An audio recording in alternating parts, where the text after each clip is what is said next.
So,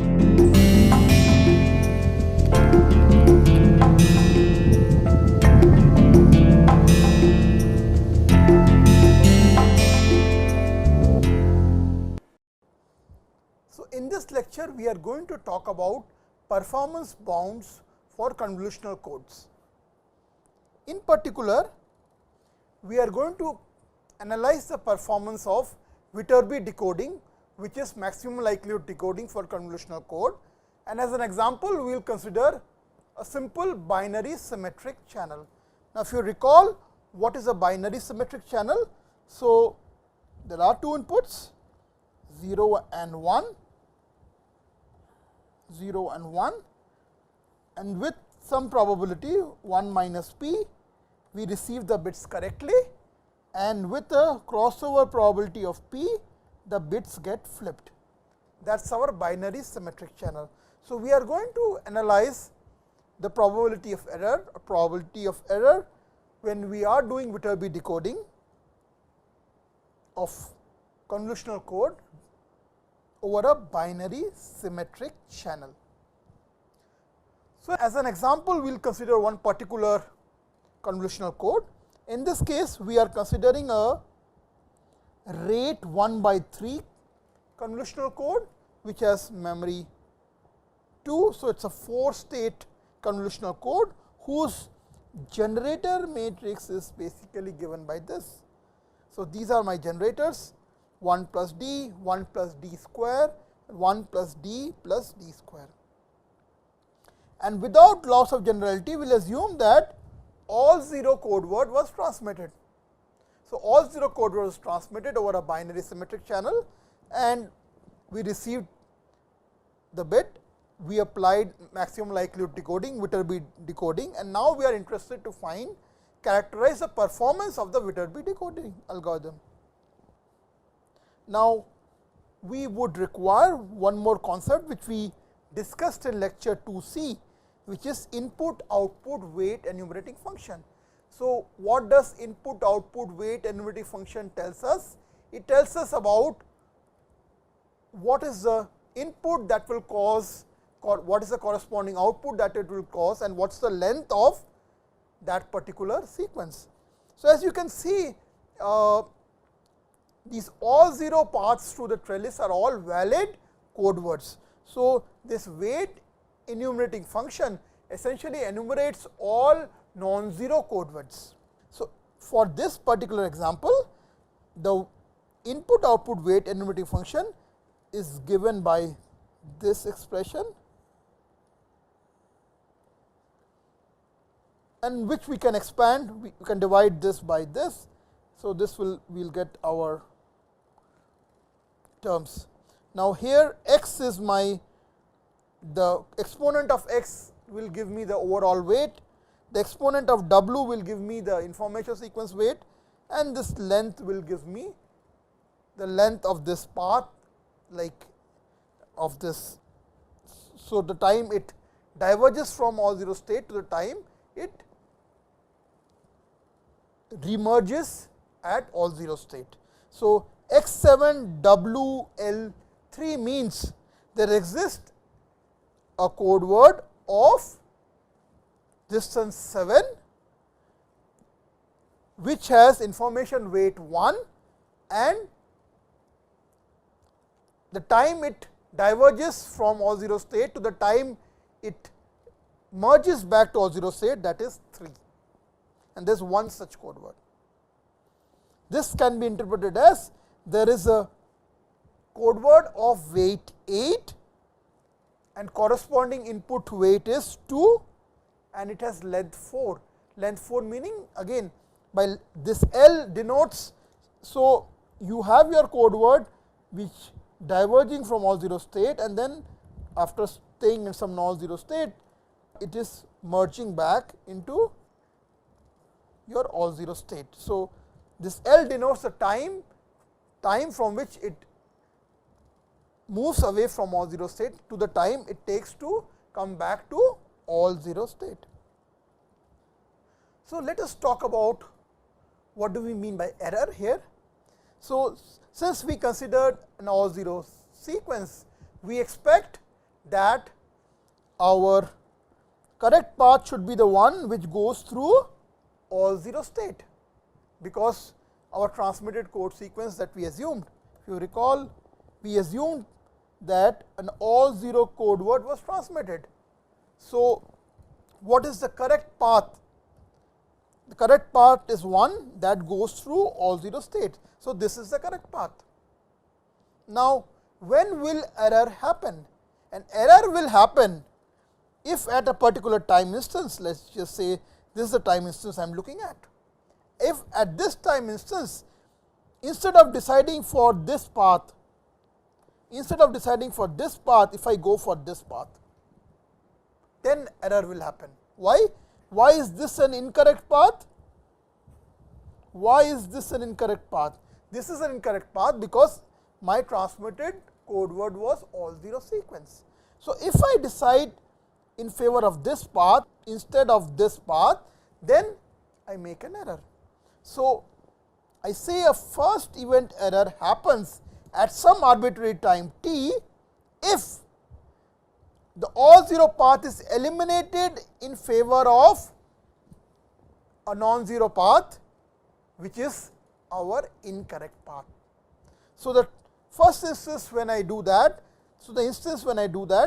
that is basically my event error, because I should have chosen all 0 path, but at this instance what happened was the metric corresponding to this path was better.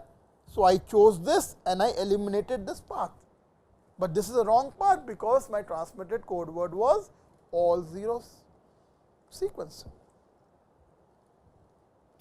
Now, what does we know that all paths to this trellis are essentially valid code word. Now, what does this incorrect path does? It diverges from an all 0 state at some other time before this time t and has merged back into all 0 state at time t for the first time. So, that is what we call first error event. So, at a time t, when we are deciding in favor of some other path other than the all 0 path. So, that means this is the time when this other path, the incorrect path has merged into all 0 state. So, at some time in the past it would have diverged from all 0 state, and now at time t it is merging back into all 0 state. Now, can we find out what is the weight corresponding to this incorrect path? Yes, we can, because when we write the weight enumerating function of a convolutional code, it enumerates weight distribution of all valid code word. Now, any path through this trellis diagram is a valid code word. So, we can easily enumerate what is the code weight corresponding to any path through this trellis. Now, when will we decide in favor of this incorrect path and not the all 0 path? We can take this example of the same code that we are considering. Let us just, this code has d free 7, then it has one code word of weight 8, one code word of weight 9, there are two code words of weight 10, like that. So, minimum distance d free is 7 here. So, let us assume that this incorrect path had weight 7. Now, when will you decide in favor of this path rather than this path? When the number of errors are such that, when there are more than 4 errors such that your received sequence is closer to this sequence rather than this, right, then you will make an error. Or let us say if this path was weight 8, then of course, when your error is more than 4 bits, you will decide in favor of this path, and whenever error has happened in 4-bit location, there is equal probability you can either choose this path or you can choose this path. So, we can calculate the probability of this first event error. We can find out its probability. what is this probability? Let us say this incorrect path has weight d. So, d is the weight of this incorrect path, which has diverged from all 0 state at some other time and has merged back at all 0 state at time t. Now, if d is odd, then this probability is given by sum of this probability, and where summation takes place over all error pattern which are greater than d plus 1 by 2 to up to d. So, in the example we just considered, let us say if we had an incorrect path of weight 7, then we should look at error pattern of 4, 5, 6 and 7. If 4 errors happened, maybe it will bring us closer to this incorrect path rather than all 0 path. Okay. Now, if P is the crossover probability of changing flipping of the bits. So, P times E will give us the probability that E number of bits have flipped, and 1 minus P raised to power d minus E will tell us the probability that d minus E bits have not flipped, and DC d choose E is number of possible combinations of in which we can have these error patterns, E error patterns among this set of d weight.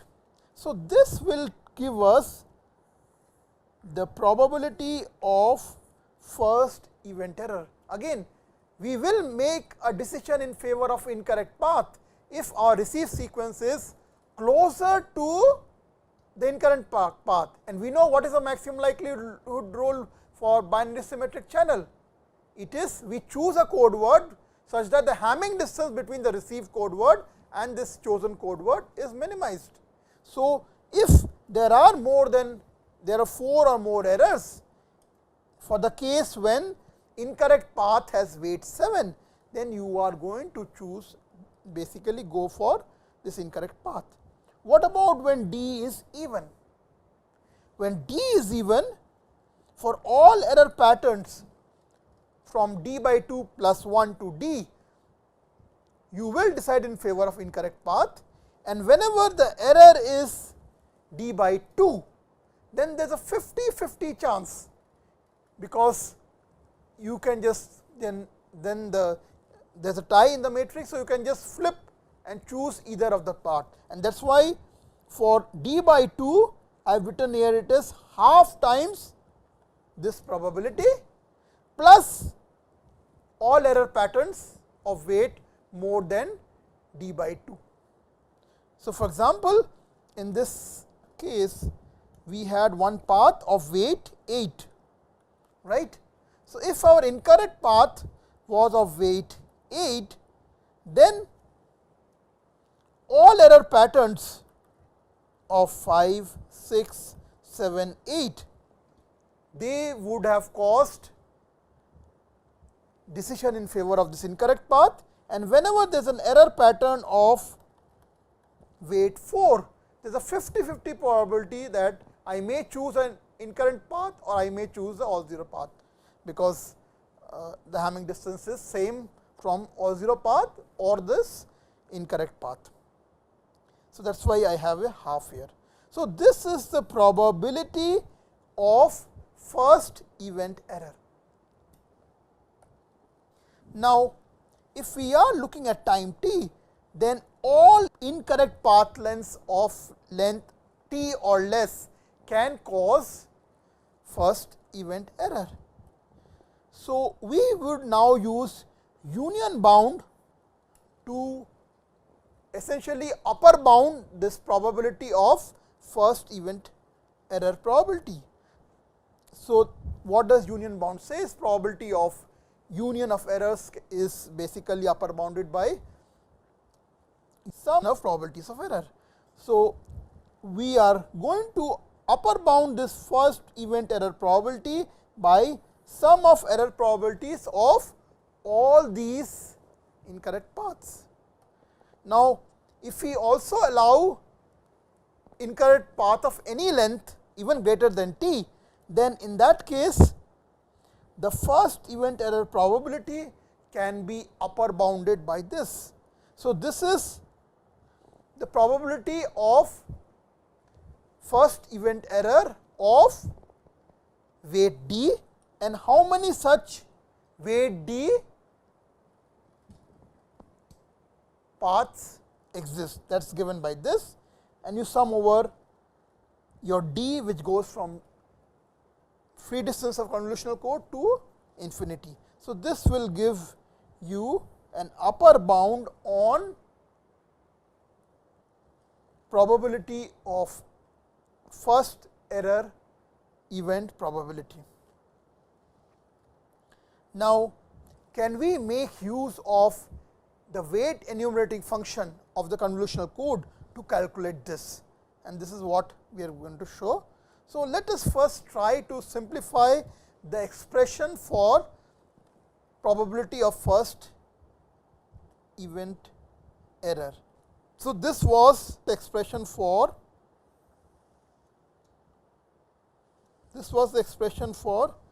first event error probability. So, let us try to simplify this expression. So, we will first do it for when d is odd, and then we will do it for when d is even. So, when d is odd, the expression is given by this. Now, note that this crossover probability is typically small. So, this is and again it is a number between 0 and 1. So, if you raise it by a higher number, you get a smaller quantity. So, the first upper bounding that we are doing is, instead of raising it to e, we are raising it to d by 2, and again because this is a number between 0 and 1, see the actual expression would have been this p raised to power d plus 1 by 2, then d plus 3 by 2 by 2, and like that it basically this number will go on decreasing because you are raising it to a higher value. Now, I can just fix, instead of varying it as fixed, I keep it fixed and I kept it as d by 2. So, that is the first upper bound that we are getting. Next, this term does not depend on e, so I can take this out.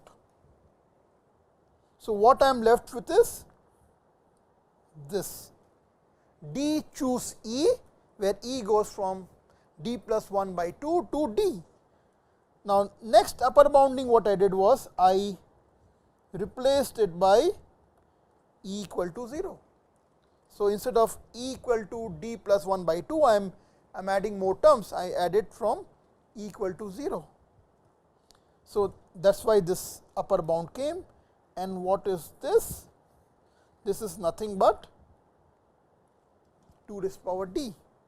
So, then for odd d, I can write this first event error probability as upper bounded by this quantity. Next, let us do the same thing for even d. So, for an even d, the expression for first event error is given by this expression.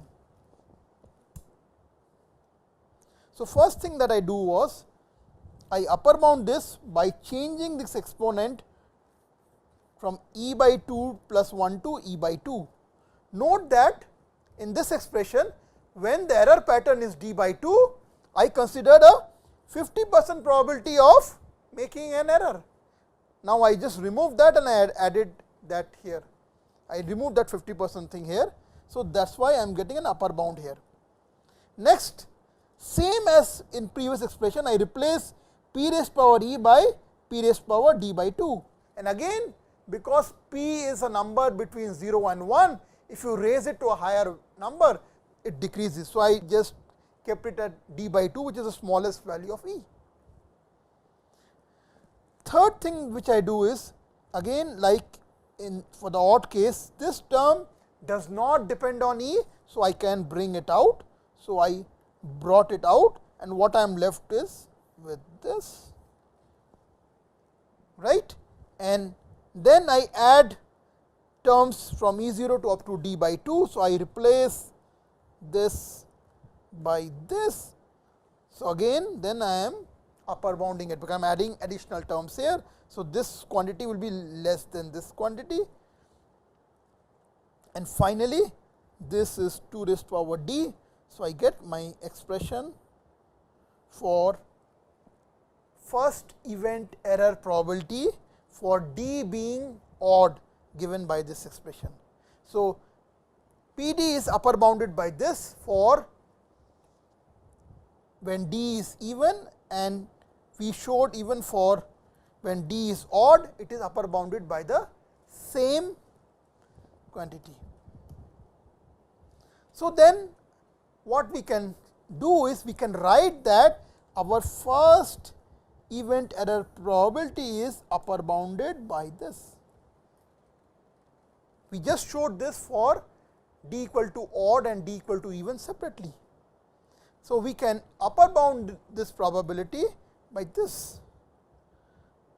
Now, what we are going to do is, we know our weight enumerating function.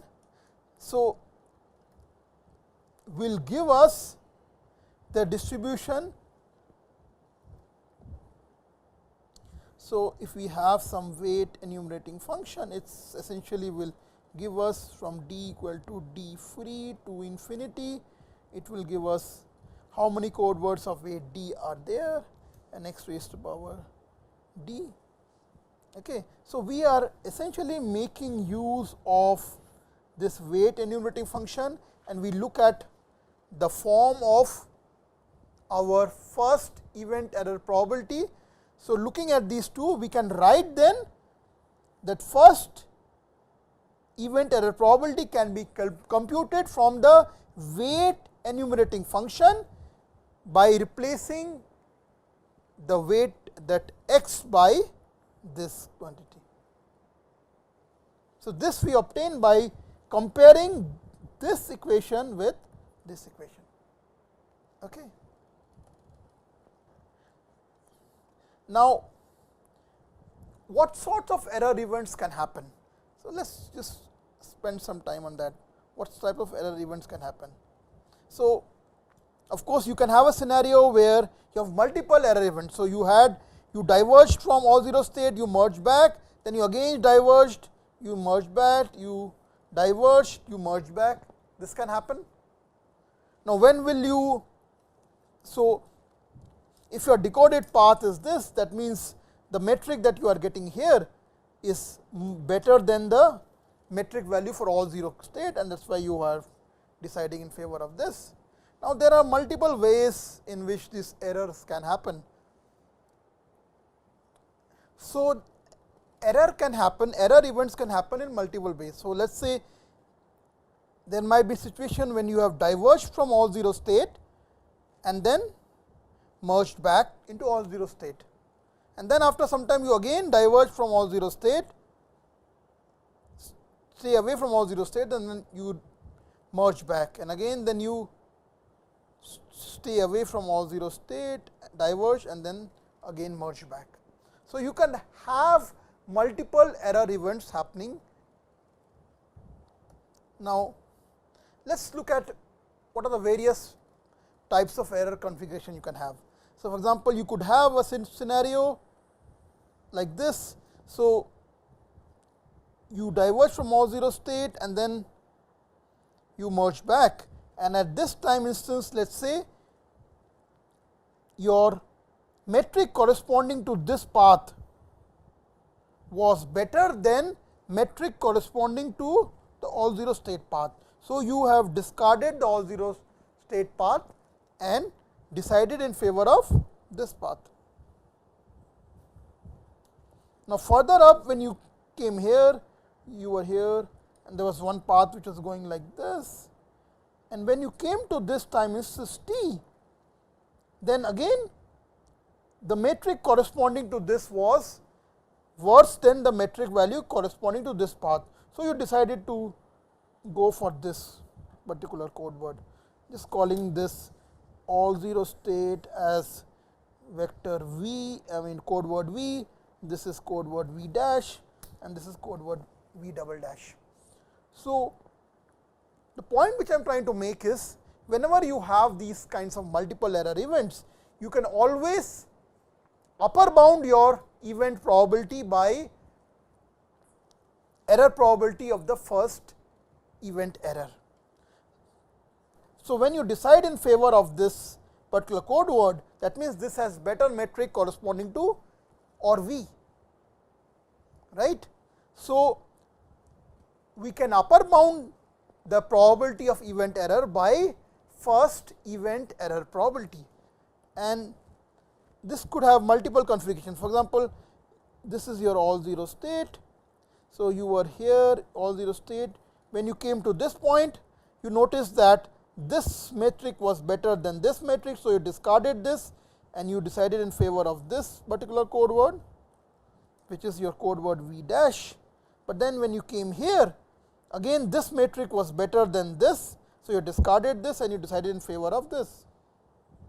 So, this is another way multiple error events can happen, or you could have a situation like this.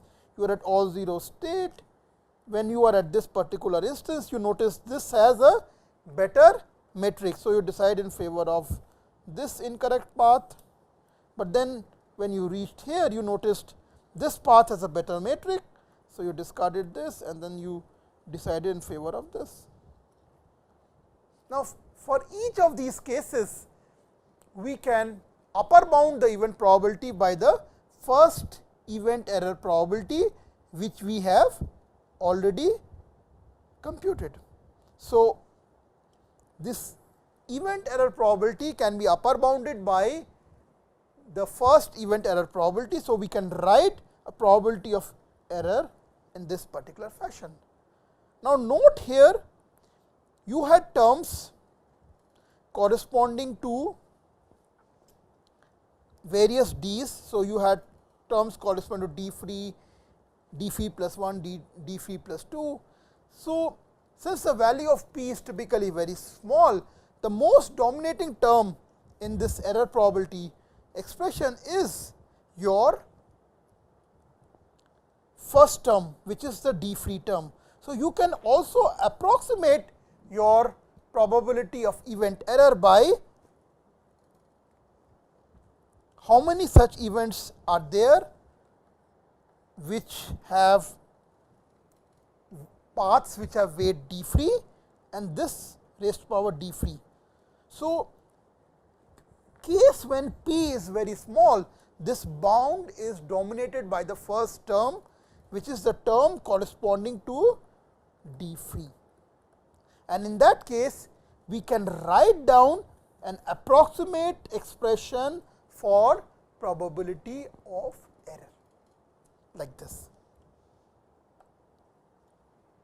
Now, can we modify this expression to calculate bit error rate probability? The answer is yes. So, you know what is the weight corresponding to an incorrect path. Now, if we can find out what is the information weight corresponding to these incorrect path, and then we divide it by total number of information bits, we can find out what is the bit error rate probability. So, bit error rate probability can be computed from this first event error probability. This is given by this expression, where BD is the total number of non-zero information bits on all these weight D incorrect paths, divided by k information bits per unit time. So, if we plug that value of bit error rate probability, we can see that we can similarly write the expression for bit error rate probability. It is the bit, this is bit weight enumerating function, and in a minute we will talk about how to generate bit weight enumerating function from input output weight enumerating function or from weight enumerating function. We will talk about this. So, this can be computed from bit weight enumerating function by substituting x equal to this quantity. Okay. Let us just take an example to illustrate this. So, let us consider the same encoder that we have considered. So, it is a 312 convolutional encoder, it is a feed forward encoder, and what is given to us is the crossover probability is 0.01. You are asked to compute what is the event error probability. Now, we know the expression of event error probability, the bound on event error probability, that is given by this expression. And in this particular example, p is very small, p is 0.01. So, we can approximate, we can get the approximate expression of event error probability from this. Now, what is the free distance of this convolutional code? Again, if you go back, the minimum weight sequence was 7. So, d free for this particular example was 7. So, free distance was 7 and there was only one such sequence of weight 7.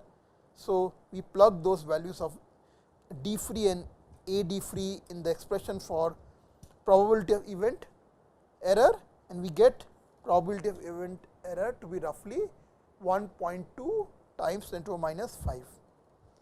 Now, how do we compute the bit error probability? So, first we have to generate bit weight enumerating function. We know how to compute weight enumerating function. It has been explained in lecture 2C. So, assuming you have the weight enumerating function which tells you, and you have the input output weight enumerating function which will tell you what information bit causes, what is the corresponding output weight. So, you could compute bit weight enumerating function by partial derivative of your input output weight enumerating function with respect to w and putting w equal to be 1 and 1 by k times that. If you do that, you will get the expression for bit weight enumerating function. So, for the example that we have considered, we already had the expression of input output weight enumerating function. So, if we plug that in, we get the expression for bit weight enumerating function like this, and then we can divide this by this. So, we will get x 7 plus some terms like that. So, in this case also, what is d free? D free is 7 and b d free is also 1. So, this quantity is 1, d free is 7. So, we can approximate the expression, because the first term corresponding to the free distance will be the dominating term. So, we can write probability of bit error to be this. Okay. So, with this I will conclude this discussion on performance analysis of convolutional code over binary symmetric channel. Now, similar analysis can be done for other channels as well. Thank you.